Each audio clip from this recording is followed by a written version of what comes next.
Hello everyone. Continue करते हैं अपने डिस्कशन को। हम लोग बात कर रहे थे यूएन में रिफॉर्म्स जो आने चाहिए, उस पे हमने एक छोटा सा एक पहलू देख लिया कि दो कैटेगरी के रिफॉर्म्स की आवश्यकता है। लेकिन रिफॉर्म के बारे में अभी हमारा टॉपिक, जैसा कि मैंने बताया, लंबा टॉपिक है और चलेगा। तो आज के लेक्चर में भी हम लोग इसको कंटिन्यू करते हैं। Reform of structure and processes. UN के स्ट्रक्चर और प्रोसेसेस में जो रिफॉर्म की हम लोग बात कर रहे थे कैटेगरी 1, अब इसको डिकोड करते हैं कॉम्प्रिहेंसिव तरीके से, इसका चीड़ फाड़ करके इसको पढ़ते हैं। ठीक है, देखो, while the case for reform has wide spread support, UN के अंदर रिफॉर्म आना चाहिए, कोई भी कंट्री इससे पीछे नहीं हटती है, बहुत सपोर्ट है कि हाँ रिफॉर्म आना चाहिए। लेकिन एग्रीमेंट के ऊपर दिक्कत आ जाती है कि on what to do is difficult. करना क्या है यार, करना क्या है, कौन करेगा, कैसे करेंगे, क्या प्रपोजल आएगा, बताओ। तो let us examine the debate over reform of the UN security council. Security council में क्योंकि सबसे ज़्यादा पावरफुल बॉडी वही एक तरीके से है ना, क्योंकि उसके अंदर परमानेंट नॉन परमानेंट मेंबर्स हैं। तो इसमें सबसे बड़ी रिफॉर्म की बात करी जाती है। 1992 में हुआ क्या, यूएन जनरल असेंबली ने, जो कि प्राइमरी बॉडी है उसकी, प्राइमरी यूएन जनरल असेंबली में, प्राइमरी क्यों कह रहा हूँ मैं इसको, यूएन जनरल असेंबली याद है मैंने बताया था यूएनजी है। सारी की सारी कंट्री जो यूएन को ज्वाइन करती है ऑटोमेटिकली जनरल असेंबली का पार्ट होती है। ठीक है, क्या इसके डिसीजंस बाइंडिंग होते हैं, क्या बाइंडिंग होते हैं,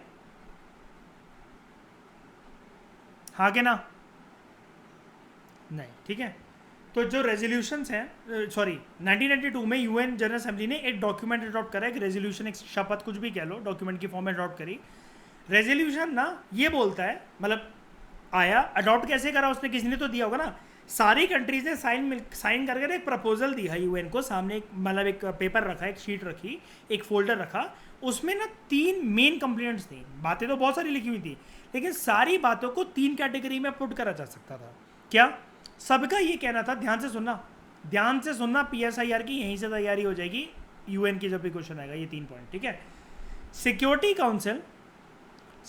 काउंसिल आज के समय में जो कंटेम्प्रेरी पॉलिटिकल रियलिटीज है, अब उसको रिप्रेजेंट नहीं करता। It no longer represents the contemporary political realities. ये कंप्लेंट नंबर 1। दूसरी कंप्लेंट, सिक्योरिटी काउंसिल के जो डिसीजंस हैं वो ना फेवरेटिज्म करते हैं, वो बाइस्ड हैं। क्यों? क्योंकि उसके डिसीजन सिर्फ ना ऐसा लगता है कि वेस्टर्न वैल्यूज और वेस्टर्न इंटरेस्ट को रिफ्लेक्ट करते हैं, और सिर्फ कुछ गिनी चुनी पावर्स ही डोमिनेट कर रही हैं, ऐसा देखने में पता लग जाता है हमें। दूसरी कंप्लेंट ये थी कि मतलब यूएसए और वेस्टर्न यूरोपियन कंट्रीज की ज़्यादा बात मानी जाती है और वही ज़्यादा डिसीजन मेकर है। उसके बाद यूएन में सभी मेंबर कंट्रीज का इक्विटेबल रिप्रेजेंटेशन नहीं है, इक्वल तरीके से हर एक मेंबर कंट्री रिप्रेजेंटेड नहीं है। आपने तो सिर्फ हमें मेंबर बना लिया, घर के अंदर तो लोग नौकर को भी रखते हैं, परमानेंट नौकर को नहीं रखते क्या, परमानेंट नौकर को भी रखते हैं। तो आप फैमिली मेंबर की तरह ट्रीट नहीं करते हर कंट्री को, किसी किसी को नौकर की तरह भी ट्रीट करते हो। यही 3 कंप्लेंट मैं फटाफट रिपीट कर रहा हूं, फटाफट सुनो 15 सेकंड के अंदर। सिक्योरिटी काउंसिल आज के टाइम में कंटेम्प्रेरी रियलिटीज़ को, पॉलिटिकल रियलिटीज़ को रिफ्लेक्ट नहीं करता। सिक्योरिटी काउंसिल के या पूरी की पूरी यूएन के जो डिसीजंस हैं वो वेस्टर्न वैल्यूज़ और वेस्टर्न इंटरेस्ट को रिफ्लेक्ट करते हैं, और इक्वल तरीके से हर एक कंट्री रिप्रेजेंटेड नहीं है यूएन में। ये सारी कंट्रीज़ का मानना था। इस रेजोल्यूशन के अंदर ये चीज़ लिखी गई। एक बात बता देता हूँ, क्योंकि एग्जामिनेशन सारे के सारे क्रूएल हैं, तो आपसे पूछ सकते हैं कि 1992 का यूएन का रेजोल्यूशन क्या था और उसके अंदर क्या मेजर कंप्लेंट्स रखी गई थी। आपका दिमाग जाने लगेगा, शायद से मेंस 365 में दे रखा होगा ये कहीं, या फिर करंट अफेयर का पार्ट होगा, हम पढ़ना भूल गए। यूएन के तो बहुत सारे रेजोल्यूशन आते रहते हैं, लेकिन हमेशा वो पूछता स्टैटिक से है। करंट से सिर्फ और सिर्फ 3 या 2.5 महीने पुरानी बात पूछी जाती है, वो भी सिर्फ इंटरव्यू में। सिर्फ इंटरव्यू में करंट का यूज़ करा जाता है कि जब हमारा पूरा खाना ऊपर बन गया, सिर्फ धनिया का यूज़ होता है। लेकिन खाने में धनिया ना हो तो घर वाले ये नहीं कहते हैं कि हम खाना नहीं खाएंगे। धनिया अगर नहीं मिल रहा है ना, तो बाकी उसके सिर्फ एक धनिया के लिए पूरी सब्जी नहीं फेंकी जाती है। यही होता है करंट अफेयर की औकात। बस करंट अफेयर सर उसको बेटर बनाने की कोशिश करता है, सुंदर सब्जी को बनाने की कोशिश करता है।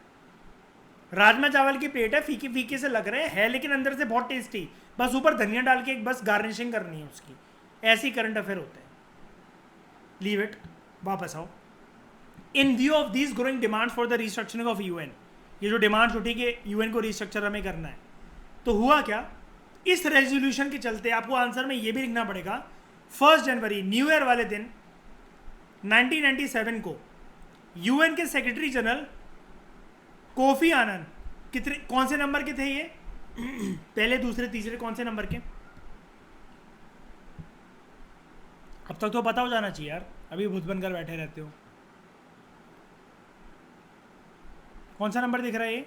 ट्रिगवेल I1, डैक्स हैमरजॉल 2, यूथान 3, कर्ड वेल्टिंग 4, जेवियर पेरेटिस कूलर 5, बूट्रोस घाली 6, कोफी आनन 7। पता लगे ना? 1 2 3 4 5 6 और ये 7, ये पता होना चाहिए। ठीक है, क्यों पता होना चाहिए? सारे एग्जाम्स के हिसाब से तैयारी कर रहे हो इस वजह से, एसएससी वगैरह सबकी तैयारी कर रहे हो इस वजह से। ठीक है, 1 जनवरी 1997 को यूएन के सेक्रेटरी जनरल कोफी आनन एक इंक्वायरी इनिशिएट करते हैं। करनी पड़ी भाई, सारी कंट्री से मिलकर ये रेजोल्यूशन दिया 1992 में। तुम इसी से जान लो प्रोसीजर कितना स्लो है। 5 साल तो साला तेरे को यही देखने में लग गए। 5 साल की तो तुम्हारा टेन्योर होता है। पिछले सेक्रेटरी जनरल को दियो कि तुम्हें जाकर मिली है इंक्वायरी कंडक्ट करने का मौका। 5 साल का टेन्योर है ना इनका। इन्होंने इंक्वायरी इनिशिएट करी कि यूएन में रिफॉर्म आने कैसे चाहिए, कैसे आएंगे और आने भी चाहिए कि नहीं आना चाहिए। ठीक है, तो हाउ फॉर इंस्टेंस एक मतलब जैसे उसमें से एक रिफॉर्म का एक ये क्राइटेरिया इन्होंने देखा, इसके ऊपर इंक्वायरी कंडक्ट करी। फॉर एग्जांपल जैसे वैसे तो बड़ी सारी बातें लिखी की थी, राइटर बोल रहे हैं एक एग्जांपल के तौर पे, should new security council members भी चूजन। क्या यूनाइटेड नेशन सिक्योरिटी काउंसिल में अब नए मेंबर्स चूज करने का टाइम आ गया, जिसमें होते हैं 15 members, 10 non permanent with tenure of 2 years each, फिर 5 परमानेंट लाइफ टाइम एंजॉयमेंट। ठीक है, तुम बेटा सिर्फ इंक्वायरी ही कंडक्ट कर सके हो 1997 से 2022 में आगे। हम भी वेट कर रहे हैं कब ये चीज़ें आएंगी, कब ये चीज़ें ख़त्म होंगी। ठीक है, तो हुआ क्या, अब ध्यान से सुनना, बिल्कुल ध्यान से सुनना। मेंस का आपका सबसे बड़ा पहलू आज आपके सामने आ रहा है, and being a PSI student interview का आज आपकी प्रिपरेशन हो रही है यहाँ पर, बहुत इंपॉर्टेंट। ये आपको लर्न होना ही चाहिए और आज आपको बहुत जल्दी, मतलब आज आप इस रेस में ना बहुत आगे हो जाओगे आज यूपीएससी की रेस में। कैसे देखते हैं, ये वाला पैराग्राफ बहुत इंपॉर्टेंट है। मतलब आपका ये बीइंग अ PSI स्टूडेंट एक लाइफ टर्निंग पैराग्राफ हो सकता है ये। ठीक है, क्वेश्चन अगर ये फंस गया तो 15 नंबर पूरे के पूरे मिल जाएंगे। बस थोड़ा सा तिगड़ा में इसमें बहुत और करनी पड़ती है। पहले बेस बना लो, स्टैंडर्ड सोर्स तो मैं बिल्ड करवा दूंगा, कोई टेंशन नहीं है।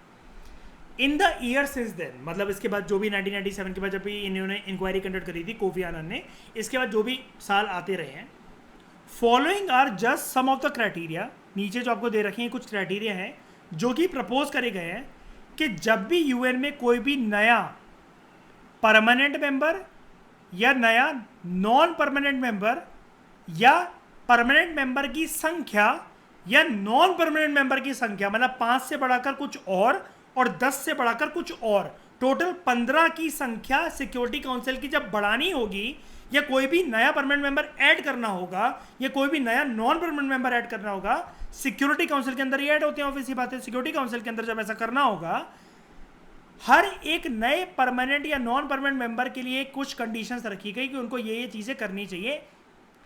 That particular country should follow these things. अब क्या होता है, ये आपसे बखूबी तरीके से इंटरव्यू में पूछा जा सकता है, जीएस पेपर 2 में पूछा जा सकता है, समक्ष आपसे पूछा जा सकता है, एंड PSIR में पूछा जा सकता है, हर जगह पूछा जा सकता है, इवन प्रीलिम्स के अंदर पूछा जा सकता है स्टेटमेंट बनाकर, क्योंकि यूपीएससी अब चीज़ें उठाने लगा है वहाँ से। अब मुझे एक चीज़ बता देना, आप ये पहले इनको समझ लो, फिर आप मुझे बता देना। ये कंडीशंस आपको कहीं और देखने को नहीं मिलेंगी, चाहे कोई भी विजन का, करंट अफेयर, कोई भी इनसाइड की मैगजीन सिक्योर उठा लेना, ये क्योंकि यहीं होता है।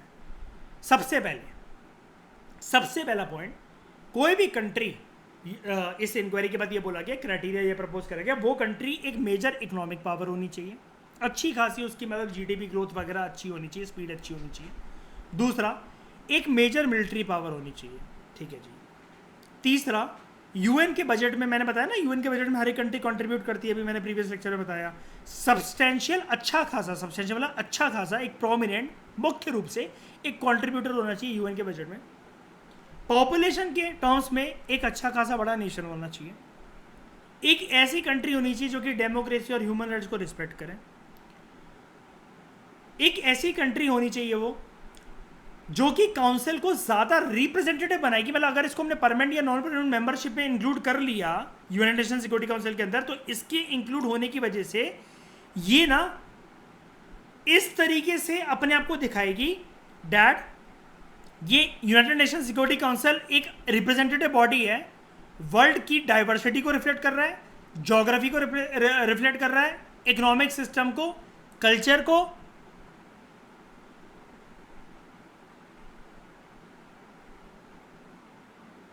इतना ही है ये मेरे ख्याल से ना। हाँ, कल्चर को रिफ्लेक्ट कर रहा है। यस, इतना ही है ना, ऊपर तो कुछ नहीं है। ठीक है, इधर हाँ इतना वो फुल स्टॉप नहीं था ना, मुझे लगा और लिखा होगा। ठीक है, तो ये चीज़ है, इतना कर रहा है। अब इसको काट दो, भूल जाओ जो मैंने अभी पढ़ाया, एक बार आप फिर से देखते हैं इसको, अब दूसरे नज़रिए से देखते हैं। ठीक है, जो मैंने पढ़ाया सब भूल जाओ, अब फिर से देखते हैं। मेरे सामने अब मैं आपको ये पढ़ाने जा रहा हूँ, नीचे वाले पॉइंट्स जो मैंने पढ़ाया भूल जाओ, मैं आपको अब ये पढ़ाने जा रहा हूँ। कोफी यूएन के सामने 1992 में एक रेजोल्यूशन रखा गया था जिसमें 3 कंप्लेंट्स मेजरली हर एक कंट्री ने रेस करी। 5 साल बाद 1 जनवरी 1997 को यूएन का एक सेक्रेटरी जनरल जागा, कोफी अनन, इसने कहा मैं इंक्वायरी कंडक्ट करता हूँ। और इसने फिर कुछ प्रपोजल दिए कि जब भी कोई कंट्री यूएनएससी में, जो कि सबसे पावरफुल बॉडी है सिक्योरिटी काउंसिल के अंदर, अभी तक जो 15 मेंबर्स होते हैं टोटल, 5 परमानेंट और 10 नॉन परमानेंट, जिनका टेन्योर 2 साल का होता है, और परमानेंट वालों का फिक्स होता है, हमेशा के लिए मरते दम तक वो रहेंगे। इसमें अगर कल को हमें मेजर कंप्लेंट ये थी ना, पहली complaint, security council contemporary realities को रिफ्लेक्ट नहीं करता है ना, यानी कि दुनिया इतनी मेंबर कंट्रीज बढ़ गई हैं, कोल्ड वॉर के बाद इतनी सारी कंट्रीज आ गई हैं यूएन के अंदर। ठीक है, सुदान, साउथ सुदान अलग हुए उसके बाद, लेकिन ये फिर भी परमानेंट और नॉन परमानेंट मेंबर जब से बना था यूएन तब से सेम रखा गया है। ठीक है, तो security council, United nation security council में रिफॉर्म का प्रपोजल लाते वक्त कोफी आनंद जी बोलते हैं कि आज के बाद कभी भी, 1 जनवरी 1997 को उन्होंने बोला, आज के बाद कभी भी नया कोई भी परमानेंट या नॉन परमानेंट मेंबर आएगा ना सिक्योरिटी काउंसिल के अंदर, अगर हमें कल को इंक्रीज करना है सिक्योरिटी काउंसिल की मेंबरशिप 15 से कुछ और 25, 30, 20 भी लेकर जानी है, मैं कह रहा हूँ 15 से 16, 17 भी लेकर जानी है, सिर्फ एक को भी ऐड करना है, उसके लिए कुछ कंडीशन होनी चाहिए। उन्होंने बोला तुम क्या मजाक कर रहे हो, तुम क्या मजाक कर रहे हो, ये कंडीशन रख के तुम सीधा सीधा एक प्रकार से बकचोदी कर रहे हो और कुछ नहीं कर रहे हो। कैसी बकलोली बकचोदी है देखते हैं। ये बोल रहा है it should be a major economic power. यहां पर इंडिया को बेस बनाकर अब पढ़ना है इस पॉइंट को सारे के सारे, क्योंकि ये क्वेश्चन आएगा आपसे यूपीएससी में, आ चुका है 2 बार, एक बार जीएस पेपर, जीएस में, 2 बार पीएसआई में, आई थिंक 2 या 4 बार आ चुका है पीएसआई, टोटल 5 बार आ चुका है ये, 2 और ज़्यादा पुराना भी नहीं, पिछले 10 साल में 5 बार आ चुका है ये वाला क्वेश्चन, सेम अलग अलग टोन में, बस कि यूएन की सारी सिक्योरिटी काउंसिल की कंडीशंस को फुलफिल करने के बावजूद भी पूछता यही है, बस टोन अलग कर देता है क्वेश्चन की, इंडिया क्यों परमानेंट मेंबर नहीं बन पाता, ये हर्डल्स क्या आते हैं, उठाकर देख लेना, पेपर आएगा ये पक्का कि परमानेंट मेंबर इंडिया लिखा होगा और परमानेंट मेंबर लिखा होगा, बहुत सारे क्वेश्चन ऐसे मिल जाएंगे। ठीक है, और समझ ये क्वेश्चन फिक्स मान के चलना कि आपको पूछा ही जाएगा ये वाला क्वेश्चन। ठीक है, अब सबसे पहला condition, major economic power. India major economic power नहीं है क्या, बताओ, है कि नहीं? Major military power, Akshay Kumar मुझे नमस्ते लंदन में बताकर गया था दुनिया की तीसरी सबसे बड़ी फौज हमारे यहाँ है, 3rd लार्जेस्ट मिलिट्री हमारे यहाँ है, ये कंडीशन को फुलफिल नहीं करता था। इंडिया बहुत बजट देता है, मैंने अभी आपको बताया प्रीवियस लेक्चर में, हद से ज्यादा पैसा देता है। अगर आप वो पैसे की कीमत सुन लोगे ना, आपका विश्वास उड़ जाएगा कि इतना पैसा भाई यहाँ ही लगा दो, बिहार जैसी जगह में इधर लगा दो, बहुत अच्छा खासा पैसा देता है। पर ये पता क्यों, ये आप आर्ग्यू इसलिए नहीं कर सकते, बिकॉज इंडिया अपनी एक रेपुटेशन मेंटेन करना चाहता है, और इंडिया इतना पैसा पता है क्या देता है, मैं रिस्पेक्टफुल वाली बात ये क्यों बोल रहा हूँ, अमेरिका से और वेस्टर्न कंट्री से मैं ये नहीं कह रहा ज़्यादा देता है यार, इंडिया समझ के देखो दोस्तों, डेवलपिंग कंट्री है। डेवलपिंग कंट्री अगर पड़ोसियों देशों को, जैसे हमने सार्क के चैप्टर में पढ़ा था, साउथ एशिया में नेपाल को, भूटान को एड देता है, डेवलपमेंटल एड, लोन नहीं देता है, फंसाता नहीं है चाइना की तरह कि श्रीलंका को हमंत होता पोर्ट देकर 99 सालों के लिए मार ली उसकी, ऐसा नहीं करता है, लेकिन हेल्प करता है। डेवलपिंग कंट्री के इतना सारा पैसा देना सही बनता नहीं, लेकिन ये वही वाली बात है कि मान लो कि किसी के पास कुछ भी नहीं है, लेकिन फिर भी ना उसका हाथ हमेशा देने वाला रहता है, मांगने वाला नहीं। वो हमेशा ना, मतलब मान लो कि पर्सन की सैलरी 8,000 है, लेकिन फिर भी पर्सन वो ना, अगर कोई इसके दोस्त लंच वगैरह करने जाए तो हमेशा पैसे वो निकाल कर देता है। वो कहता है कोई बात नहीं और आ जाएंगे पैसे, मतलब दिल बड़ा है उसका। अगला, big nation in terms of population. Sir ji आपने मेरे साथ ट्रू आईएएस के साथ दीपांग दुबे के साथ आपने सोसाइटी नहीं पढ़ी। आपको ये नहीं पता इंडिया में कितना सेक्स होता है। 2050 में इंडिया ऐसे आगे निकलने वाला है जितने तुम्हारा पूरा खानदान मिलके 1 करोड़ जन्म लेने के बाद बच्चे पैदा नहीं कर पाएगा, इंडिया उतना एक दिन में बच्चे पैदा करेगा। एक ऐसा नेशन जो कि डेमोक्रेसी और ह्यूमन राइट्स को रिस्पेक्ट करता है। सर आप बहरे हो, लूले हो, लंगड़े हो या उल्लू हो? लार्जेस्ट डेमोक्रेटिक कंट्री गूगल पर डाल के देखना किसको कहते हैं। और ह्यूमन राइट्स हम नहीं फॉलो करते। सर चाइना गए हो कभी, मोमोज खाए वहाँ के? उइगुर मुस्लिम से मिलो कभी वहाँ पर, उनके साथ बैठ के नमाज पढ़ी कभी? उनसे पूछ के देखना ह्यूमन राइट्स वायलेशन क्या होता है। इंडिया ने बुलडोजर चलाया था 60,000 स्टूडेंट्स के ऊपर, टॉम एंड जेरी की तरह उनको पापड़ बनाकर पिचका दिया था, या फिर चाइना ने? नॉलेज लेकर आओ कोफी आनंद जी, आप हो उल्लू। उसके बाद एक ऐसी कंट्री जो कि आने के बाद सिक्योरिटी काउंसिल में 4 चांद लगाएगी कि वो ज्योग्राफी को रिप्रेजेंट करेगी, एक जगह की इकोनॉमिक सिस्टम को और कल्चर को। इंडिया का कल्चर, सर इंडिया से ज़्यादा डाइवर्सिफाइड कंट्री कोई नहीं है। ज्योग्राफी एशिया में नाम ही इंडिया का चलता है। इकोनॉमिक सिस्टम बहुत बढ़िया, ट्रेडिंग रिलेशन इतने बढ़िया है, एक्सक्लूसिव इकोनॉमिक जोन है, हर तरीके का व्यापार होता है यहाँ पर, तो जीडीपी ग्रोथ भी अच्छी खासी सहायता से बढ़ती है। सर आपको संलेखना कर लेनी चाहिए। और संलेखना क्या होता है सर? आप तो गवार हो, आप ये भी नहीं जानो क्योंकि आपको यही सब चीज़ें ही नहीं पता है ना, तो आपसे बात करना ही बेकार है। अब major contributors to the UN regular budget for 2019 का हमारे पास आंकड़ा है। सबसे ज़्यादा कौन कंट्रीब्यूट करता है? इससे क्वेश्चन दोस्तों निकल सकता है आपके उत्तर प्रदेश में, एसएससी में, कहीं पर भी क्वेश्चन निकल सकता है। मैं ये मान के चलता हूँ लोग फर्स्ट और लास्ट याद करते हैं, लास्ट तो नहीं आएगा क्योंकि कंट्रीब्यूटर पूछा गया। हम सेफ साइड के लिए शुरू के 3 याद कर लेते हैं, ठीक है। यूएसए 22%, परसेंटेज के साथ याद इसलिए कर लेते हैं क्योंकि पीएसआईआर के स्टूडेंट हैं हम लोग, हमारे पास वही वाली बात है, राजमा चावल को परोसते वक्त धनिया भी रहेगा, बस यही वाली बात है। चाइना 12% और जापान 8.5% ये कंट्रीब्यूट करते हैं यूएन के बजट में। इंडिया कहाँ पर है? इंडिया 21वें नंबर पे भाई, कम नहीं है 0.8 करता है, ठीक है भाई, मान लिया करता है, कोई बात नहीं करता है। लेकिन सर अगर आप अंधे नहीं हो ना, तो ऊपर की इसकी कंट्रीज देखना ज़रा, Sweden, Argentina, Switzerland, Saudi Arabia, Netherlands, Spain, Australia, Russia. Sir इनमें बहुत दम है इनकी जीडीपी में, because they are developed countries. Most of the countries are developed countries, European countries, western European countries. अगला तो इससे ऊपर से स्वीडन है, स्विट्ज़रलैंड है। डीडीएलजे में उस जमाने में सर जी इतना बढ़िया दिखता था ये, आप तो गवार हो लेकिन आपने तो देखी नहीं होगी, क्योंकि आपने तो यही वाली बातें करके शो कर दिया कि तुम जैसा अगर यूएन का सेक्रेटरी जनरल बन सकता है तो फिर मैं तो क्या ही बन सकता हूँ, मैं तो फिर आईएएस को नौकरी पे रख लूँ अपने घर में। तुमने तो वो वाली बात कर दी। तो ये चीज़ है, ठीक है। ये वाले पॉइंट्स आपको याद रखने हैं, बहुत अच्छे से याद रखने हैं बारीकी से, और आपको ये सारे के सारे कितने हैं? 6 पॉइंट्स हैं, आपको ये याद होने चाहिए, ठीक है। अब ध्यान से सुना, अब हम धज्जियाँ उड़ाते हैं थोड़ी सी यूएन की, ठीक है। Clearly each of these criteria has some validity, मतलब वो कह रहा है राइटर हमसे, पहले वाली चीज़ में राइटर को भी अभी मैं मारूंगा, रुक जाओ इसकी भी मारूंगा मैं। कह रहे इन पॉइंट, ये वाले पॉइंट्स ना राइटर ने मतलब कह रहा है कि यूएन के सेक्रेटरी जनरल को सोच समझ के दिए होंगे, इनकी कोई वैलिडिटी है। गवर्नमेंट जो है, गवर्नमेंट्स ये देखती हैं कि इन सारी क्राइटेरिया में कुछ एडवांटेजेस है, कुछ डिसएडवांटेजेस है, डिपेंडिंग अपॉन हर एक कंट्री का इंटरेस्ट और एस्पिरेशंस अलग है।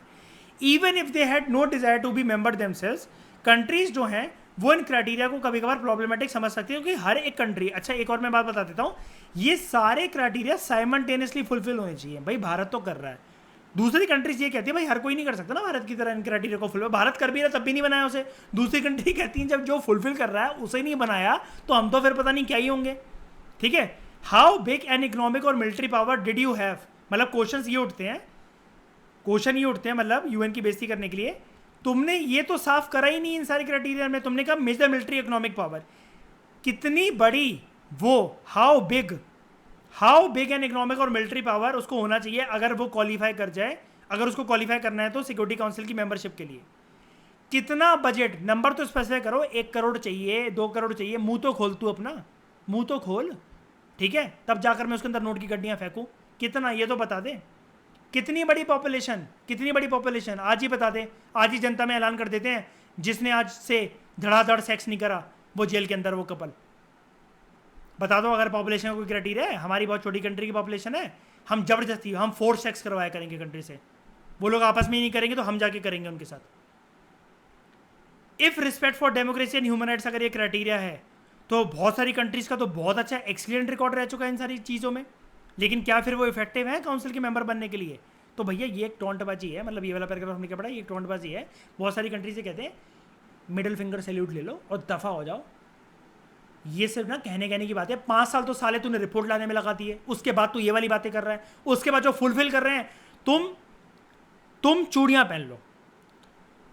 तुम यूएन होते हुए भी क्राइटेरिया स्पेसिफाई नहीं कर पा रहे, तुम तो कंट्री की तरह बिहेव कर रहे हो, तुम तो पॉलिटिक्स खेल रहे हो।